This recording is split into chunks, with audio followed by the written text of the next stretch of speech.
9 heures, la matinale de Radio Classique avec Guillaume Durand. L'invité du matin. Voilà, parlementaire extrêmement connu, c'est Jean Lassalle qui est avec nous en direct ce matin. Bonjour, bienvenue. On a rappelé cet épisode que tout le monde avait remarqué à l'Assemblée nationale. Jean Lassalle, d'abord bravo pour les parrainages obtenus. Est-ce que c'est définitif et certain? D'abord, bonjour et merci beaucoup. Non, c'est aujourd'hui que mon destin se joue, en quelque sorte. Il est quelque part entre les mains des derniers maires, la Poste et Chronopost et le Conseil constitutionnel. Donc, pour l'instant, je suis à plus ou moins 2 ou 3.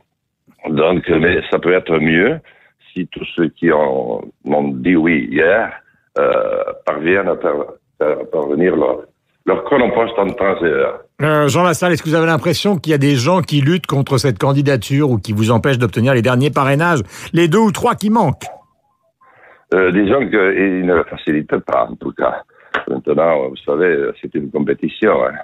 Je savais d'entrée que ça allait être très difficile et je me suis décidé en connaissance de cause, mais je ne suis pas déçu. À la vérité, depuis 1 an, j'ai fait une cure médiatique et j'ai fait tous les déserts. Et je viens de sortir là, du désert de Sibérie. Peut-être que maintenant, je vais enfin toucher au printemps. Jean Lassalle, l'idée de cette candidature, c'est de changer l'état d'esprit, dites-vous, autour du monde agricole. Est-ce que j'ai bien compris, au fond, l'essence de votre engagement? Oui, bien sûr, mais pas que du monde agricole. C'est autour de la France entièrement. Puisque la France aspire, vous le voyez d'ailleurs, dans ce que l'on peut entendre des présumés projets de mes collègues, ou le fait divers, il y a un lieu de projet d'ailleurs. La France aspire à être rassemblée.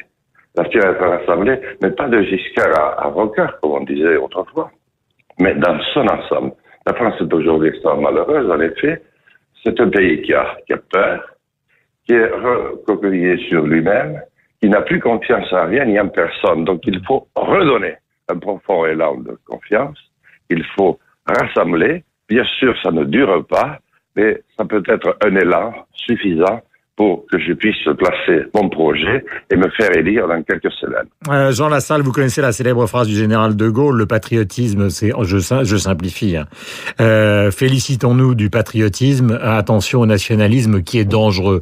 Actuellement, on a l'impression qu'il y a effectivement une bataille entre les nationalistes et les patriotes. C'est pas la même chose. Non, c'est pas la même chose. Je crois que on a trop diabolisé ces grands symboles. La politique, c'est une affaire de symboles. C'est un idéal, c'est une vision.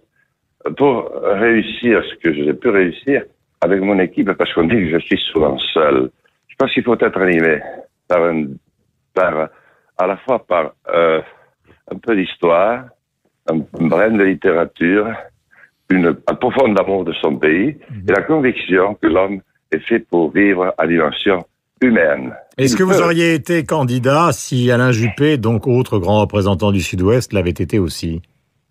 Oh, je pense encore avec plus de détermination. Oui.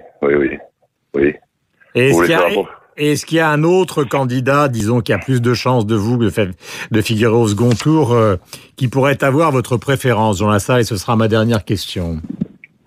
Hélas, il y en a d'autres, mais pour avoir ma préférence, non. D'ailleurs, on ne lutte plus, vous savez.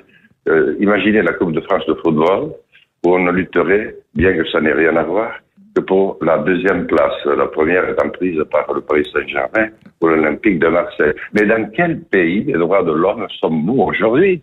Mais où est la France passée, la France universaliste? Donc, c'est un grand projet qu'il faut construire, un projet qui ne nous enferme pas, mais qui nous ouvre et qui accueille toutes les jeunesses du monde. Merci Jean Lassalle d'avoir été en direct avec nous, donc député centriste non inscrit, candidat à la présidentielle donc, et peut-être à quelques parrainages de la qualification. Ils sont quand même assez peu nombreux. 7h54, voici David Barrault qui est quand même content de la victoire de Monaco.